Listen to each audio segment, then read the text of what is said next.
কামদুনি গিয়ে মুখ্যমন্ত্রী বলেছিলেন ফাস্ট ট্র্যাক কোর্টে ঘটনার বিচার হবে। মঙ্গলবার বারাসতের ফাস্ট ট্র্যাক কোর্টে গেল কামদুনি মামলা।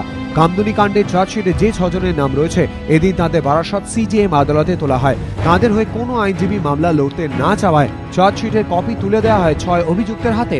এরপর সিজিএম মামলাটি জেলা জজের কাছে পাঠিয়ে দেন। মামলা শুরু করার জন্য জেলা জজ ফাস্ট ট্র্যাক 3 নম্বর কোর্টে পাঠিয়ে দেন। বুধবার থেকে ফাস্ট ট্র্যাক কোর্টে মামলা শুরু।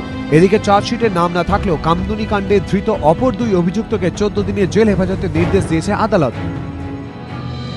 অভিযুক্তদের আদালতে তোলার সময় বিক্ষোভ দেখান কামদুনির বাসিন্দারা।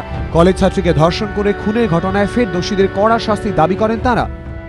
1 মাসের মধ্যেই তো বলেছে, মানে আমাদের 6 তারিখে শেষ হয়ে যাবে।